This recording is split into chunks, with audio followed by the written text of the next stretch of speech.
Assalamualaikum warahmatullahi wabarakatuh. Bismillahirrahmanirrahim.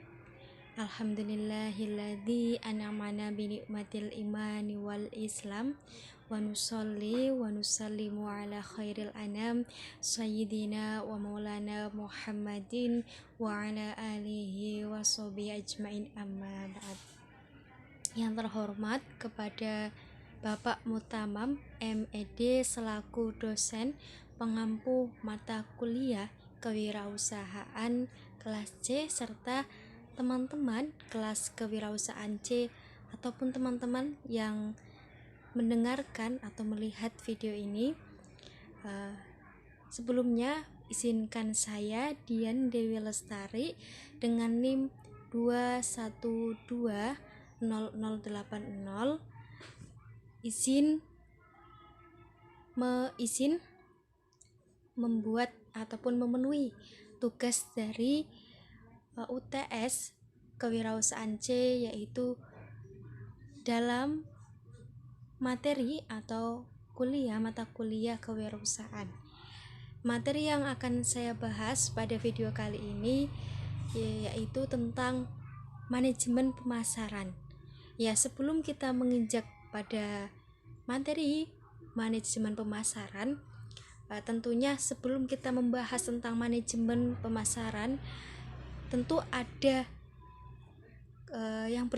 tentu ada awal mulanya tentang kewirausahaan atau bisa dikatakan usaha atau bisnis, baik itu dalam wujud barang ataupun jasa. Bagaimana sih untuk mengelola, mengedarkan, mempromosikan, kemudian menjual, intinya dalam dalam manajemen pemasaran bagaimana sih cara-caranya. Nah, kali ini saya akan bahas tentang manajemen pemasaran. Yang saya bahas kali ini ada beberapa lingkup. Yang pertama tentu saja apa yang dimaksud dengan manajemen pemasaran. Kemudian yang kedua adalah fungsi manajemen pemasaran itu apa aja, kemudian tujuannya dan tugas, serta bagaimana sih konsep dalam manajemen pemasaran. Ya, kita langsung saja ya pada pembahasan materi. Yang pertama adalah manajemen pemasaran. Nah, manajemen pemasaran atau sering disebut kita sebut dengan nama marketing manajemen, merupakan salah satu jenis manajemen yang dibutuhkan untuk semua bisnis. Marketing manajemen juga menyangkut produk atau jasa agar lebih dikenal oleh konsumen. Oleh sebab itu, pihak perusahaan harus mengerti diskursus lengkap terkait manajemen marketing itu sendiri. Manajemen pemasaran atau bisa disebut marketing manajemen harus diperhatikan oleh sebuah organisasi atau perusahaan karena kontribusi banyak hal untuk kelancaran proses pemasaran produk.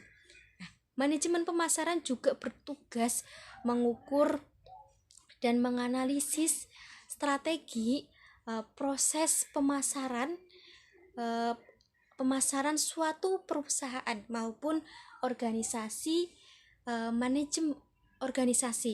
Manajemen pemasaran juga bertugas sangat penting dalam perusahaan atau organisasi, karena dengan adanya manajemen pemasaran, perusahaan bisa meraih target pasar yang diinginkan dan dapat lebih banyak konsumen. Ya. Apa sih arti dari manajemen pemasaran sendiri? Kalau manajemen pemasaran merupakan analisis, perencanaan, implementasi, dan pengendalian atas program-program yang didesain untuk menciptakan, membangun, dan menjaga pertukaran yang menguntungkan dengan pembeli, sasaran untuk mencapai tujuan-tujuan organisasi atau tujuan-tujuan perusahaan tersebut.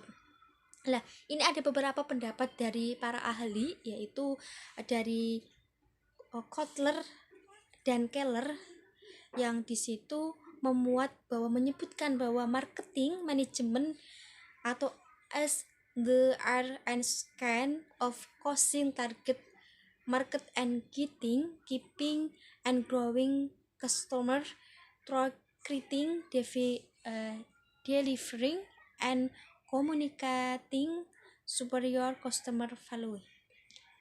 Artinya yaitu berasal dari dua kata, manajemen dan pemasaran. Pemasaran adalah analisis, kemudian perencanaan, implementasi, serta pengendalian dari program-program yang dirancang untuk menciptakan, membangun, dan memelihara pertukaran yang menguntungkan dengan pembeli sasaran untuk mencapai tujuan perusahaan. Nah, sedangkan manajemen adalah proses perencanaan atau bisa disebut planning. Planning, pengorganisasian atau organizing, penggerakan atau actuating ya. Kemudian pengarahan atau directing ya, dan pengawasan atau bisa disebut dengan controlling. Ya, manajemen pemasaran juga bisa disebut usaha untuk merencanakan, menerapkan yang terdiri dari kegiatan mengorganisasikan, mengarahkan serta mengawasi atau mengendalikan kegiatan pemasaran dalam suatu perusahaan agar tercapai tujuan perusahaan secara efisien dan efektif. Nah, ini juga ada beberapa pendapat para ahli juga, yaitu menurut Sofyan Asauri, yaitu manajemen pemasaran adalah suatu kegiatan penganalisisan, perencanaan, pelaksanaan, dan pengendalian program-program yang dibuat untuk membentuk, membangun, dan memelihara keuntungan dari pertukaran melalui sasaran pasar guna mencapai tujuan perusahaan dalam jangka panjang. Itu menurut Sofyan.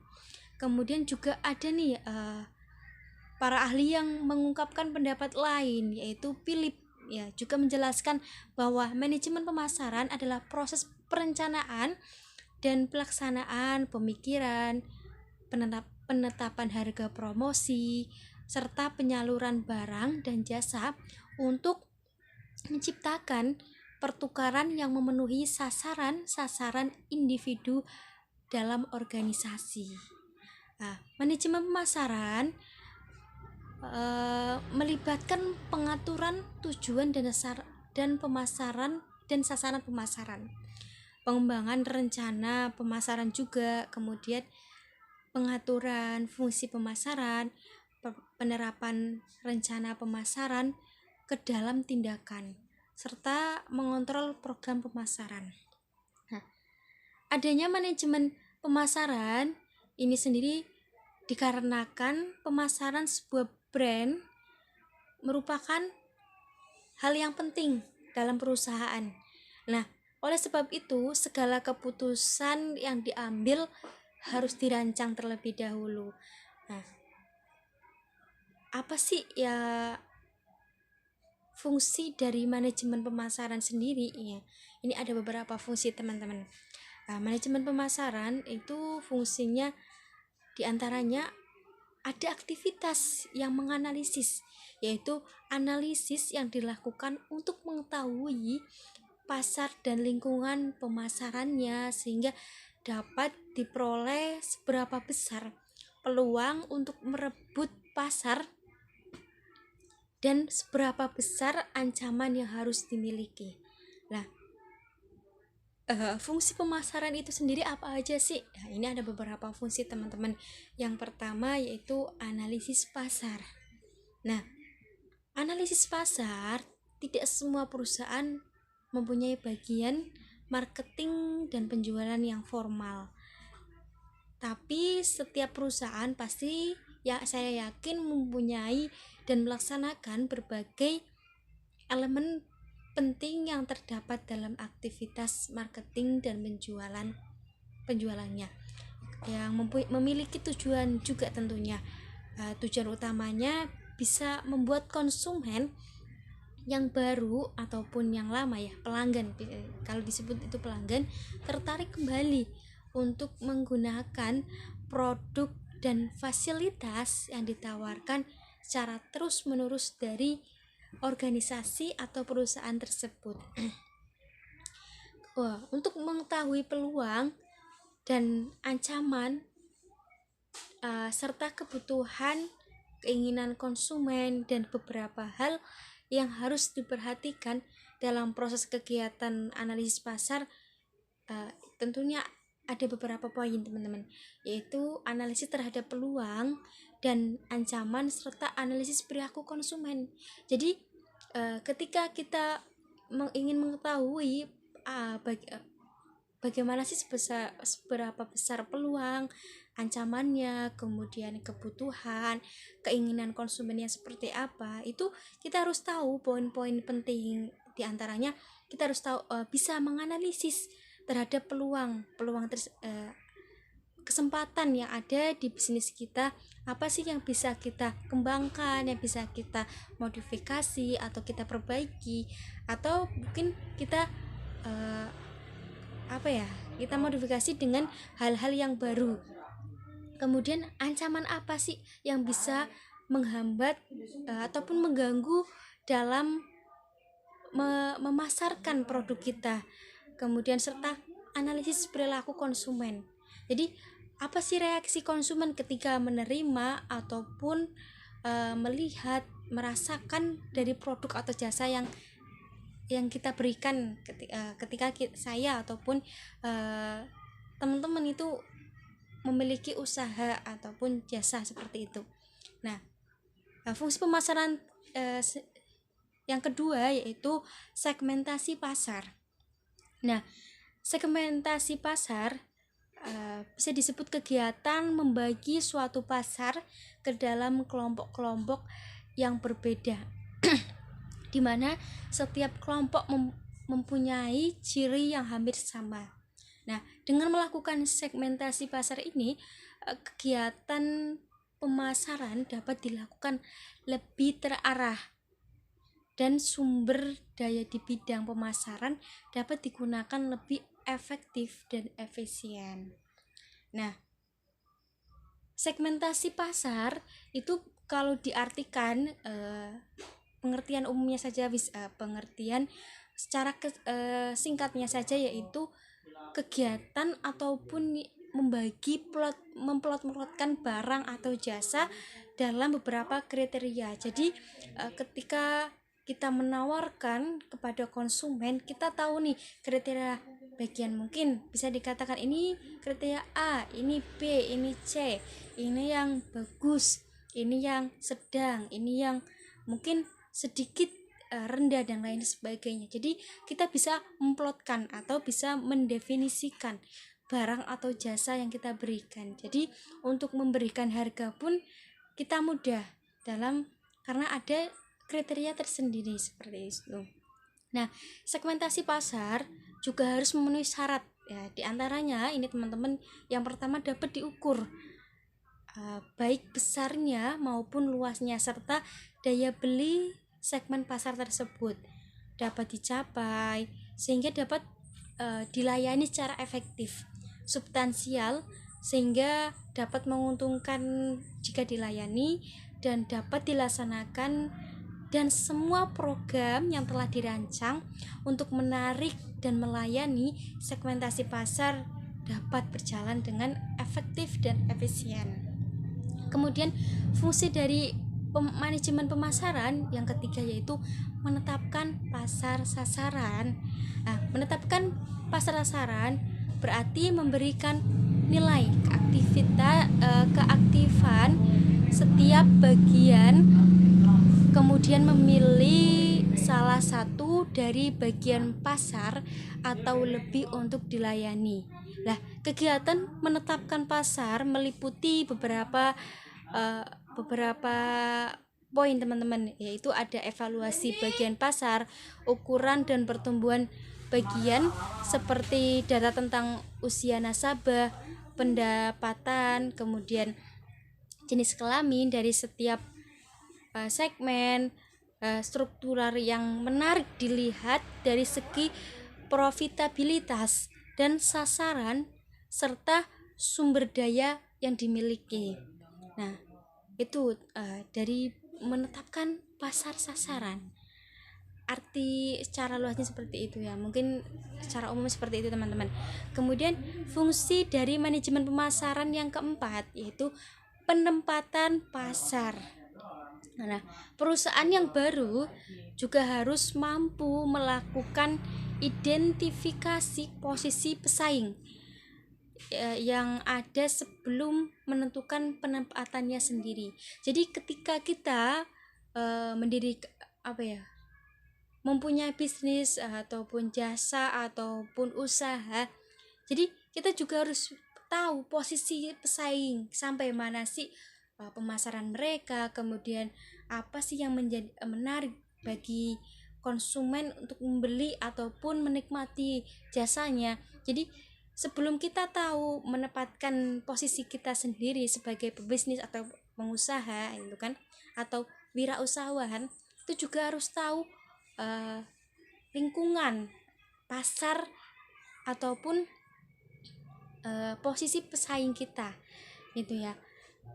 Kemudian untuk ini ada beberapa pendapat, ada pendapat dari para ahli, yaitu dari Klotter yang menerangkan ada dua pilihan, yaitu yang pertama dengan cara menempatkan diri di sebelah salah satu pesaing yang ada dan berjuang untuk mendapatkan bagian pasar.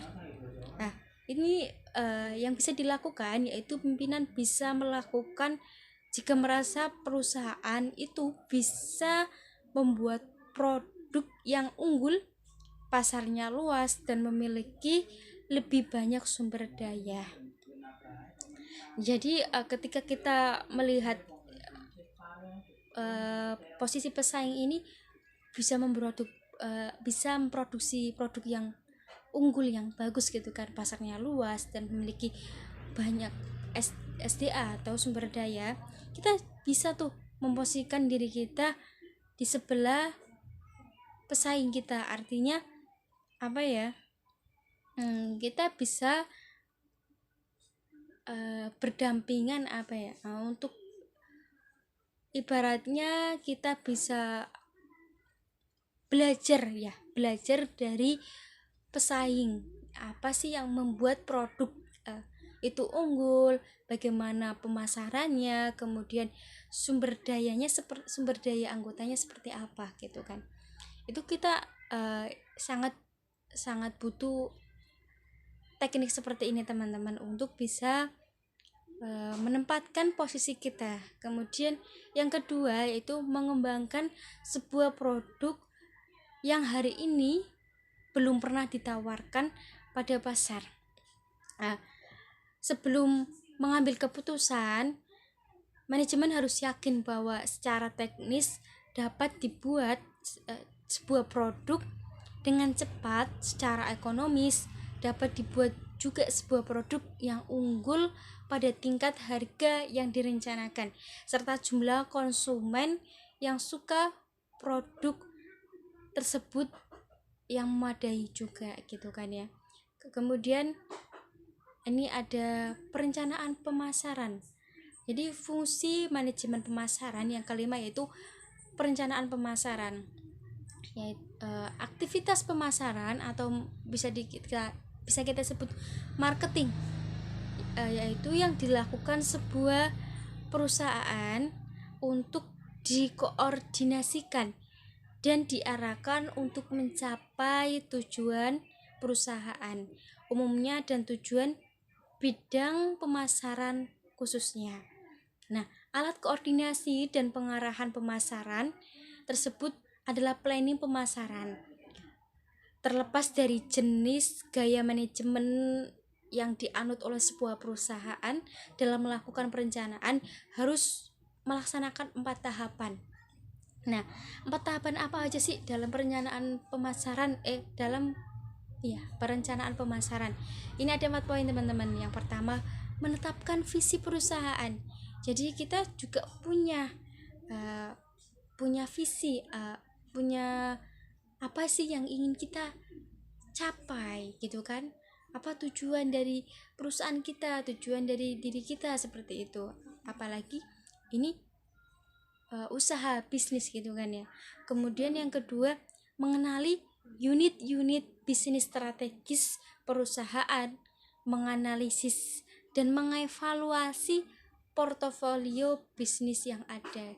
Jadi kita harus tahu apa sih unit-unit bisnis strategi perusahaan, kemudian menganalisis dan mengevaluasi dari berapa dokumen atau portofolio yang ada gitu kan, bisa memperbaiki gitu, bisa memperbaiki menjadi lebih menarik lagi, menjadi lebih baik lagi gitu. Kemudian yang ketiga yaitu mengenali area bisnis baru yang akan dimasuki gitu. Nah, dengan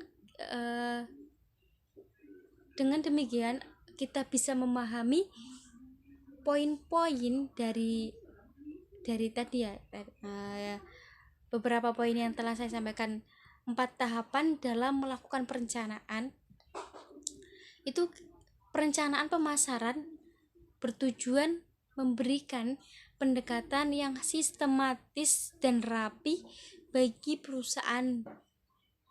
Nah, bagaimana sih dengan caranya seperti itu kan?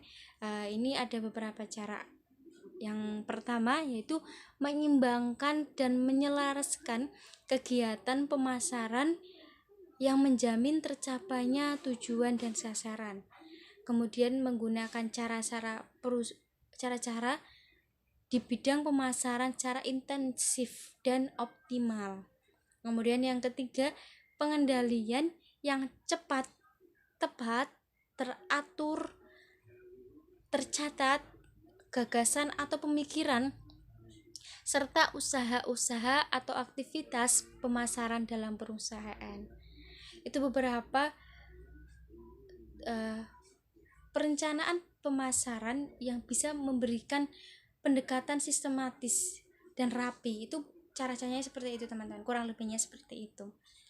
Ada 3 poin ya tadi, yaitu menyimbangkan, menyelaraskan itu kan, kemudian melaksanakan cara-cara atau usaha secara intensif dan optimal. Jadi harus optimal gitu kan, harus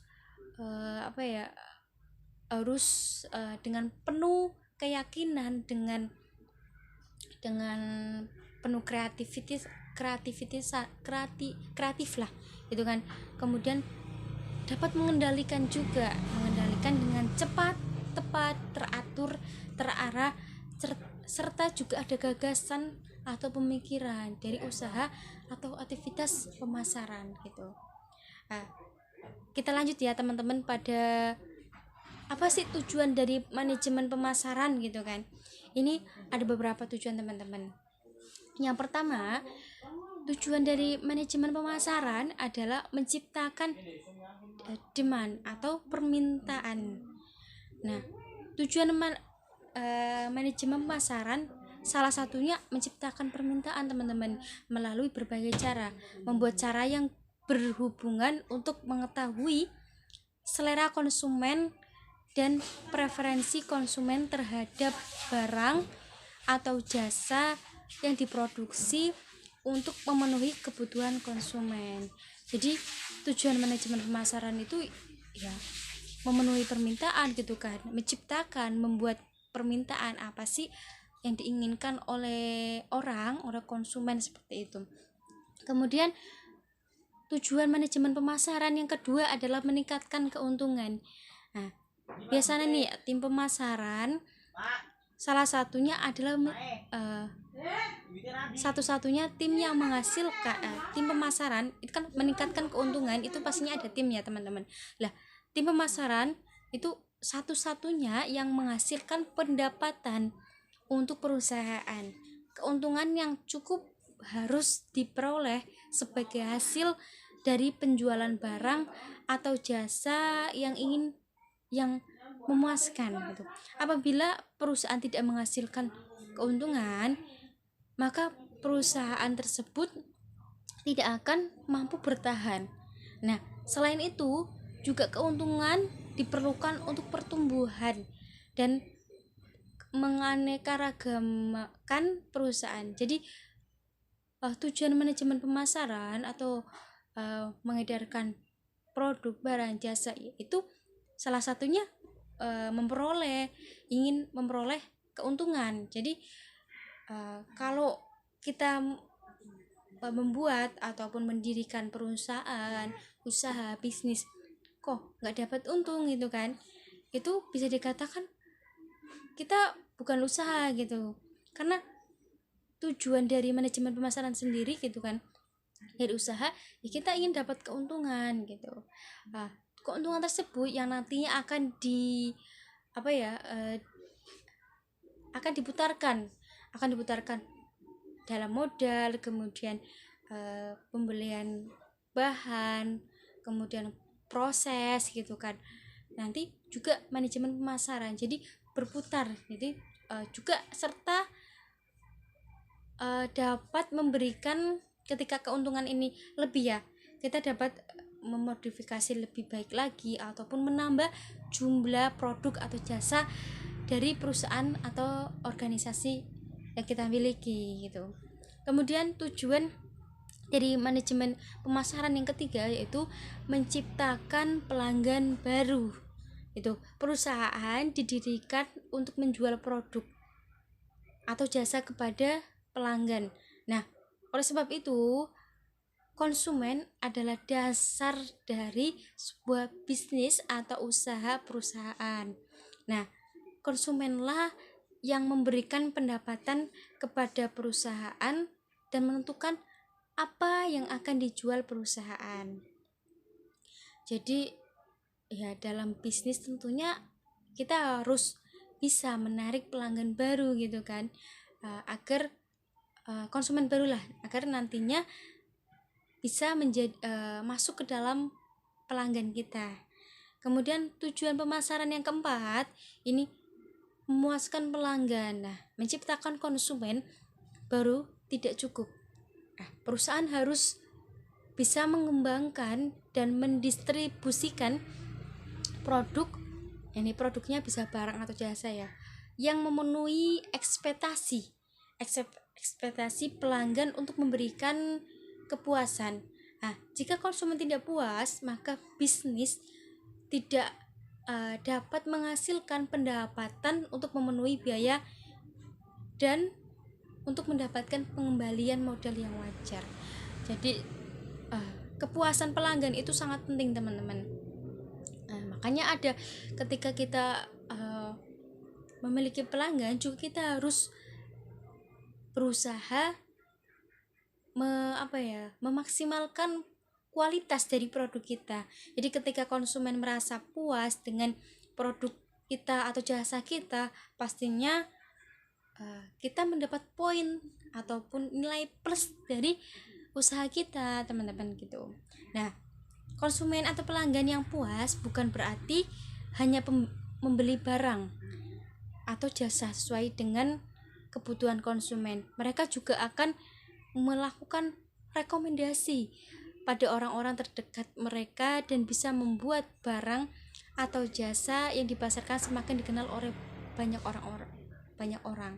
Jadi ketika misal nih, contoh saja teman-teman, ada satu konsumen baru kok merasa puas dengan apa yang kita sajikan, apa yang kita berikan dalam usaha kita atau jasa kita, pastinya mereka akan memberikan respon atau refleks. Contohnya ketika mereka dalam lingkungan gitu kan teman, misal contoh, ya ini produk dari perusahaan ini sangat bagus, rekomend banget nih gitu kan, ini kesini aja gitu kan. Dia memberikan rekomendasi kepada tetangga, mungkin kepada teman ataupun kepada keluarga gitu kan. Jadi semakin kepuasan pelanggan atau konsumen semakin banyak, maka nilai poin atau nilai plus kita akan dikenal banyak orang ataupun banyaknya konsumen baru gitu kan. Kemudian yang kelima itu dari itu ya teman-teman, tadi kan tujuan manajemen pemasaran yang ketiga yaitu ini yang keempat tadi kan memuaskan pelanggan gitu kan.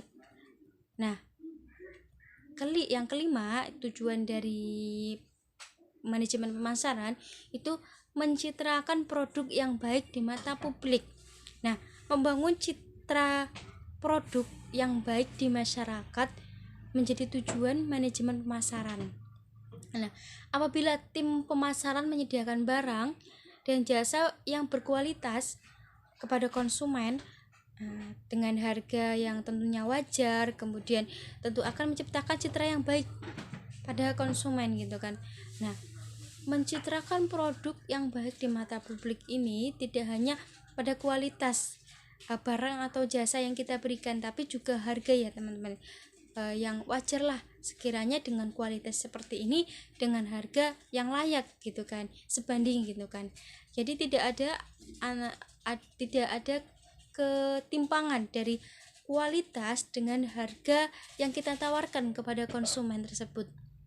Nah, kita lanjut ya teman-teman pada pembahasan tugas pokok manajemen pemasaran. Nah, tugas pokok manajemen pemasaran atau kita sebut dengan marketing management adalah memasarkan produk perusahaan sehingga tercapai tingkat keuntungan dalam jangka panjang perusahaan. Nah, untuk menjamin kelangsungan hidup serta pengembangan perusahaan. Nah, tugas manajemen pemasaran juga tidak terlepas dari permintaan.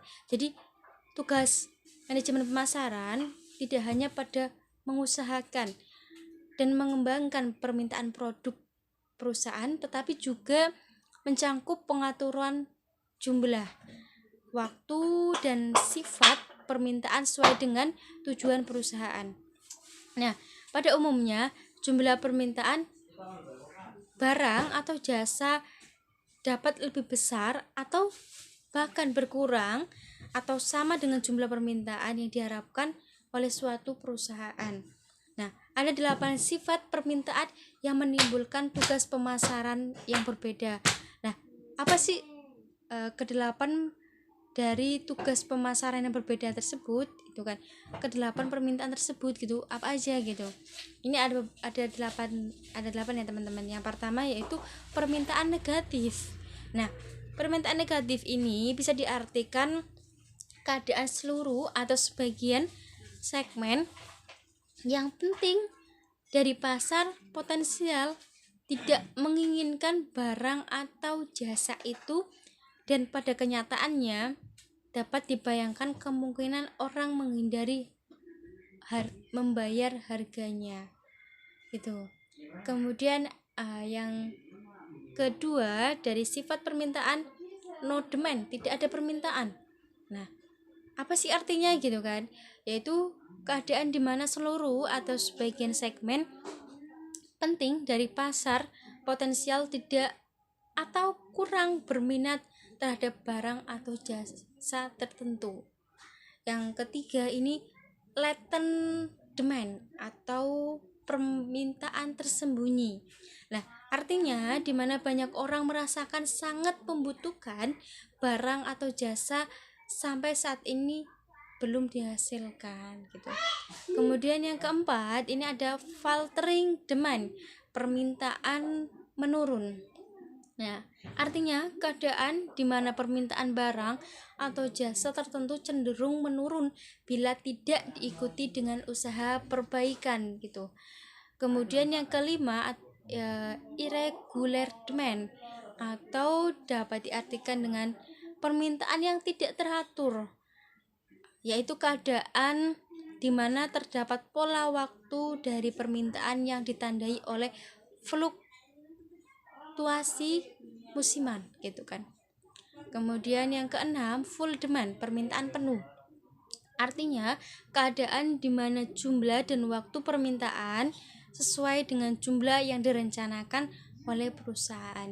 Jadi semua permintaan dapat dipenuhi dan tidak ada permintaan yang tidak dapat dipenuhi atau tidak ada penawaran yang tidak diminta. Tuh. Kemudian yang ketujuh Yang ketujuh ya, yang ketujuh teman-teman, overfull demand atau permintaan yang berlebihan gitu.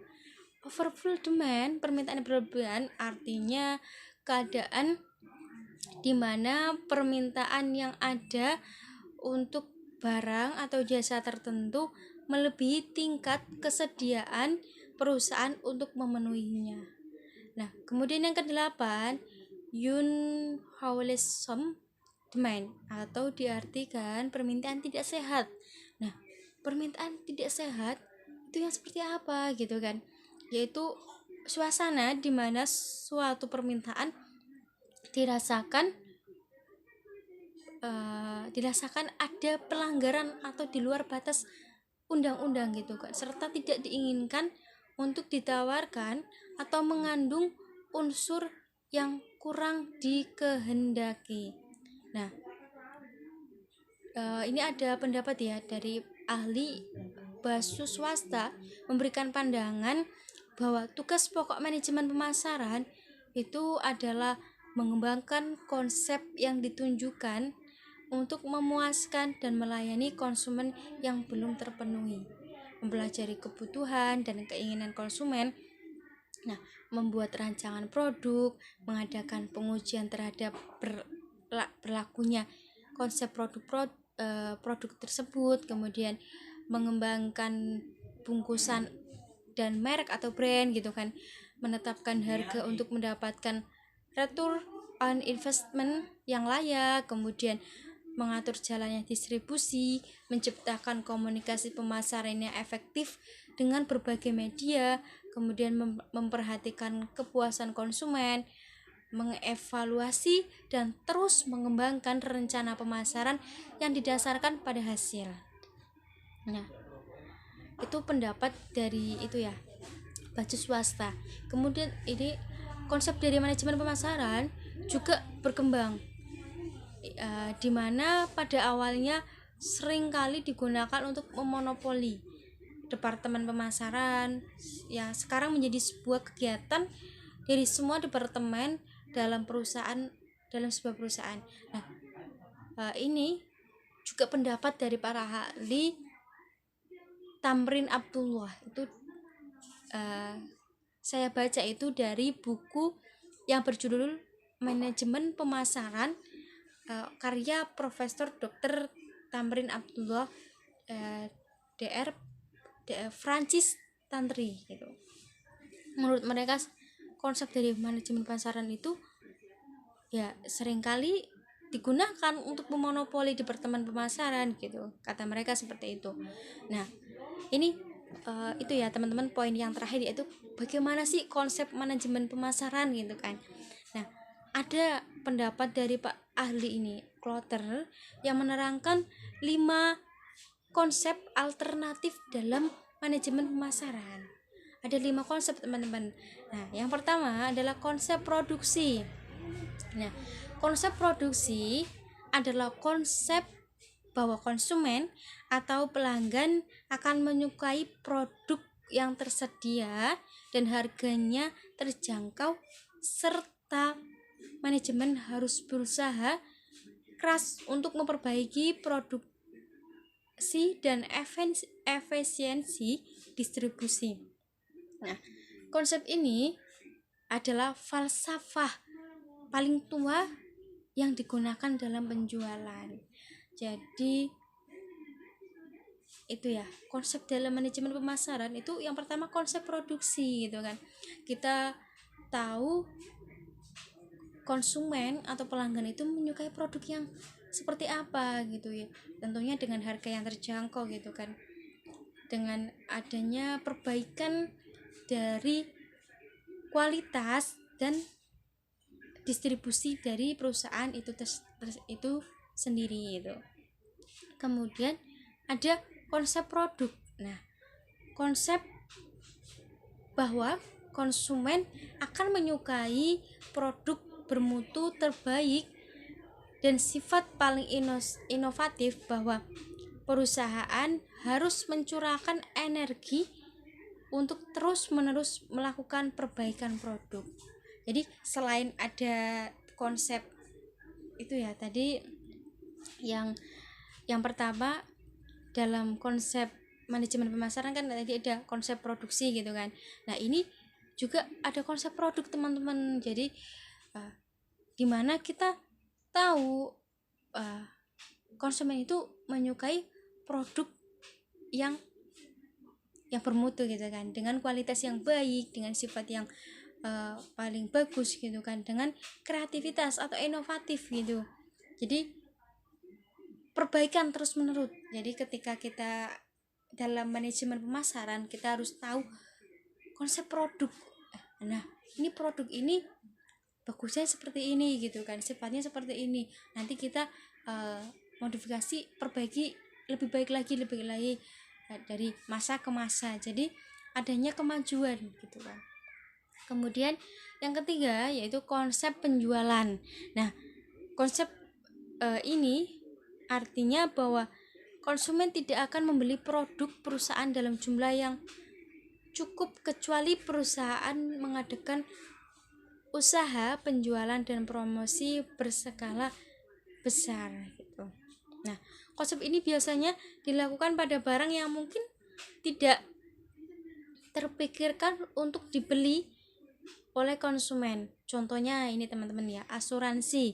Nah, industri ini harus mahir dalam melacak calon konsumen dan menjual manfaat produk ke konsumen dengan tujuan barang atau jasa yang perusahaan buat, bukan produk apa yang dibutuhkan konsumen gitu. Nah, kemudian konsep pemasaran.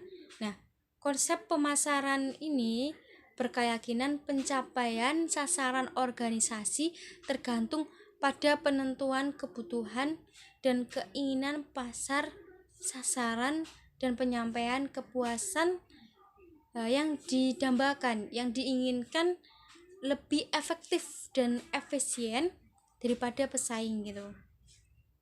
Nah, konsep pemasaran mulai diberlakukan karena penjualan mulai turun, pertumbuhan produk melambat, pola pembelian yang berubah, persaingan yang meningkat, serta biaya penjualan yang meningkat. Jadi konsep pemasaran ini bisa kita lakukan, kita analisis kenapa kok penjualan turun gitu kan. Kemudian adanya kemajuan atau pertumbuhan dari produk pesaing, kemudian pola pembelian yang berubah, persaingan yang semakin banyak, semakin meningkat, serta biaya penjualan meningkat. Jadi konsep pemasaran itu sebagai cara atau strategi kita dalam melihat rendahnya jasa atau produk yang kita tawarkan. Jadi kita harus tahu nih konsep pemasarannya seperti apa gitu. Nah, yang kelima teman-teman, dalam konsep manajemen pemasaran yaitu konsep pemasaran berwawasan sosial gitu. Nah, berartinya apa gitu kan?